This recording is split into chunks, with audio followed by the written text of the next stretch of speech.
Senhor Jesus, meus irmãos, amados, eu gostaria hoje de compartilhar uma palavra que eu venho meditando desde segunda-feira, né? Que fica lá em Lucas, capítulo 9, que diz assim, capítulo 9, versículo 57 em diante. E aconteceu que, indo eles pelo caminho, lhes disse um: Senhor, seguir-te-ei por onde quer que fores. E disse-lhe Jesus: As raposas têm covis, e as aves do céu ninhos, mas o Filho do homem não tem onde reclinar a cabeça. E disse a outro: Segue-me. Mas ele respondeu: Senhor, deixa que primeiro eu vá enterrar meu pai. Mas Jesus lhe observou: Deixa os mortos enterrar os seus mortos. Porém tu, vai e anuncia o reino de Deus. Disse também outro: Senhor, eu te seguirei, mas deixa-me despedir primeiro dos que estão em minha casa. E Jesus lhes disse: Ninguém que lança a mão do arado e olha para trás é apto para o reino dos céus, o reino de Deus. E entre outras coisas que eu li, que eu meditei, muitas passagens, muitas coisas me chamaram atenção nessa leitura. O versículo 50 também, que para entender tem que ler todo o contexto, mas eu quero compartilhar aqui essa passagem que diz: a palavra de Deus, ela se renova a cada manhã, e uma palavra que você lê hoje, daqui a uma semana, duas, Deus pode te falar com você de uma outra maneira. E a gente lendo essa palavra, a gente toma como uma palavra dura, né? A gente olha e diz: poxa, Jesus foi duro com essa palavra. Mas quando você medita o contexto, o que estava acontecendo antes, o que Jesus estava querendo ensinar aos seus discípulos, porque Jesus passou 3 anos treinando os seus discípulos para que eles fossem capacitados, né, na vontade de Deus e seguir o exemplo de Jesus. E o que eu aprendi com essa passagem, que quando um dos discípulos disse assim: Senhor, deixa que eu vá enterrar meu pai. E aí a gente fica achando que Jesus é insensível, que Jesus é duro, radical. E a gente não pode generalizar uma palavra, a gente tem que estudar ela bastante. Só que Jesus, ele conhecia as motivações daquele discípulo naquela circunstância e a motivação que era aquela por detrás daquela pergunta daquele discípulo. E no fundo, ele estava querendo fugir, ele estava com medo, ele não estava totalmente compreendendo o que Jesus estava querendo dizer com segue-me. E por isso que Jesus disse: deixa os mortos enterrar seus mortos. Jesus estava querendo dizer que ele não desse desculpa, que ele não precisaria ter medo. Porque, irmãos, às vezes a gente pensa que Deus não nos conhece. Mas às vezes todas as nossas convicções, todas as nossas desculpas, todos os nossos porquês, muitas vezes ele é motivado por uma insegurança, por um medo, ou por um peso que a gente carrega nas nossas vidas, e às vezes a gente tem consciência, às vezes não, e a gente quer se esquivar do que Deus tem para nossas vidas. Eu falo isso por experiência própria, né? O evangelho é uma luta diária de perseverança. Às vezes a gente fica oscilante, mas Deus não quer que a gente fique oscilante. Deus quer que a gente seja constante. E essa constância a gente vai conseguindo através da palavra de Deus. Não é com as nossas próprias forças, porque muitas vezes a gente falha por isso. Eu falhei muitas vezes por isso, porque eu queria buscar a Deus, eu queria fazer as coisas para Deus, eu queria ser uma pessoa melhor para Deus com minhas próprias forças.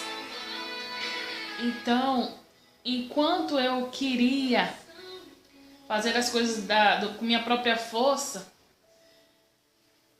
a gente sempre caía, sempre falhava. E aí, quando a gente se culpa, né? Eu deveria ter orado mais, eu deveria ter buscado mais, eu deveria ter perseverado mais. Aí é quando o inimigo vem para querer nos atingir, para querer nos enganar e dizer que não vale a pena você ficar orando, não vale a pena porque você não vai perseverar de novo, não vale a pena porque você é inconstante, você é assim, você é assim. E assim, irmãos, o inimigo nos engana. E se a gente não guarda a nossa mente, ele manda os dardos. Então, cada um tem a sua fraqueza, tem as suas debilidades. Eu tenho as minhas, vocês têm as suas. Então, ele vai saber como trabalhar na vida de cada um. Uns mais, outros menos, mas ele sabe. Então, a gente precisa, como está na palavra, se esforçar. Se esforçar. Mas nunca pensar que a gente faz alguma coisa com as nossas próprias forças. Eu tenho aprendido isso. Eu tenho aprendido que, claro que tem que ter um esforço meu, tem que ter um querer. Sabe quando você diz chega? Chega de inconstância. Chega de se esconder. Chega de tanta coisa. Diga isso em oração. Senhor, chega. Chega de solidão. Chega de depressão. Chega disso. E vá dizendo ao Senhor: não quero mais. Não quero mais. E se entregue ao Senhor. Eu disse: Senhor, não chega de inconstância. Eu quero permanecer. Eu quero te buscar em todo tempo, em qualquer circunstância. Verdadeiramente refletir essa palavra na minha vida. Deixar com que essa palavra flua. E não falhar um só momento de se alimentar. Então, eu medito muitas coisas aqui quando Jesus fala, e eu por um momento, aí ele diz assim, o outro discípulo: Senhor, eu te seguirei, mas deixa eu despedir primeiro da minha casa. Quantas vezes eu já não disse isso? Senhor, mas eu tenho isso. Deixa primeiro, né? Eu conseguir, eu conquistar, eu.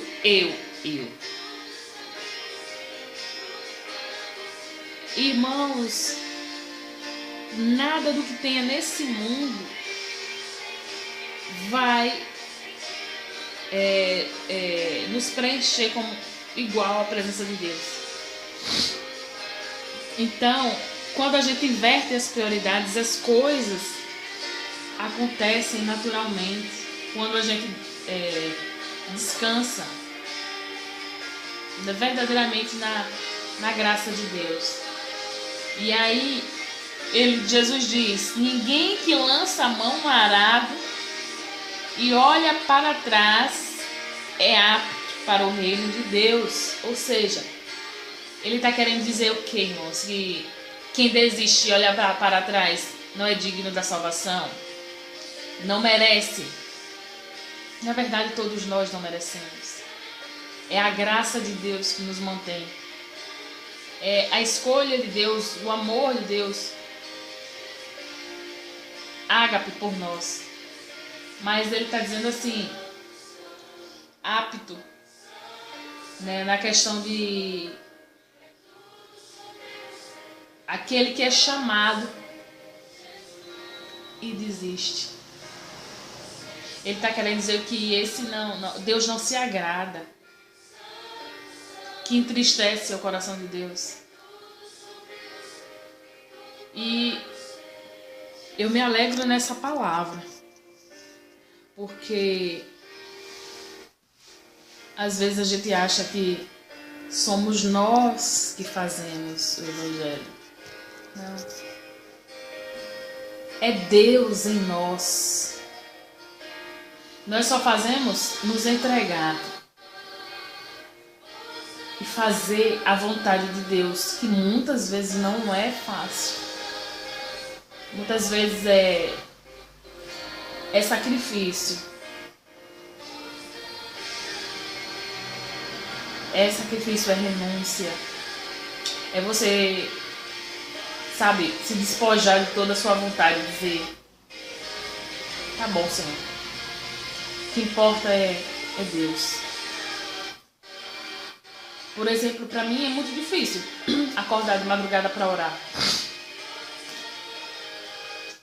Mas significa que eu vou deixar de orar? Não. Mas eu tenho que orar, eu tenho que me esforçar, eu tenho que renunciar. Nós devemos orar em todo o tempo, mas eu preciso me esforçar, porque mais o Senhor fez por mim. Então, é nesse quesito, sabe, de renúncia, de sacrifício. E, irmãos, eu não quero estar enquadrada nessa palavra, porque eu não posso admitir mais, permitir que o inimigo me engane. Então, algumas coisas Deus, pela misericórdia, me fez viver e a gente vai deixando os pesos, abandonando os pesos, né, as cargas. Por isso que Jesus disse, lançai sobre mim toda a vossa ansiedade, aprendei de mim que sou manso e humilde, vinde a mim todos que estáis cansados, sobrecarregados e oprimidos, eu vos aliviarei. Às vezes a gente acha que essa palavra é só para o ímpio, é só para quem está no mundo. Não, amados, não. Quantas vezes eu me senti sobrecarregada, não me senti, né, pesada, porque a gente vai se distanciando do foco, a gente vai se distanciando de Cristo. E aí as coisas do mundo nos sufocam, os prazeres do mundo, as coisas, as riquezas, as coisas, vai nos mantendo com os olhos fixos nessa terra. E a gente sabe que a gente não é daqui, então a gente é do céu. É do céu. Então, amados, é isso que eu luto contra a minha vida. Contra a inconstância. O que você precisa lutar na sua vida espiritual? Para que o poder de Deus seja manifesto na sua vida, na sua casa, no seu trabalho. Segue-me. Jesus diz para mim, Jesus diz para vocês, segue-me. O que nós temos respondido? O que eu tenho respondido? Qual a motivação das minhas respostas? Quando eu olho para um tempo atrás, eu fico, meu Deus, é verdade, o Senhor é bom e fiel. E a gente olha essa palavra aqui, irmãos, e não tem como pensar em outra pessoa a não ser nós mesmos. A palavra de Deus, ela nos confronta, ela fala conosco. Quantas e quantas vezes eu não fiz que nem os discípulos? Deram suas desculpas, deram suas respostas. E Jesus sabia cada detalhe, cada motivação das respostas deles. Eu não acredito que Jesus falou isso porque Jesus era radical e não queria que ele fosse ao funeral de um parente. Não. Jesus sabia, na verdade, por detrás disso havia uma vontade de olhar para trás. Amém, amados. Eu louvo a Deus, porque as misericórdias do Senhor não têm fim, se renovam a cada manhã. Então, irmãos, cada dia é um novo dia. Não deixe o inimigo te enganar e dizer que não vale a pena orar, que não vale a pena, porque você não vai conseguir, porque você vai cair novamente, porque você é assim, porque não vale a pena. Isso é mentira. É mentira, amados. É mentira. Não acredite nisso. Deus está no controle da tua vida, da minha vida. Se lance, não desista da oração. Não desista de se alimentar da palavra. Vale a pena sim. Ore pela sua mente, repreenda as setas do inimigo. Não deixe o inimigo te enganar. Em nome de Jesus. Que Deus abençoe seu dia. Amém.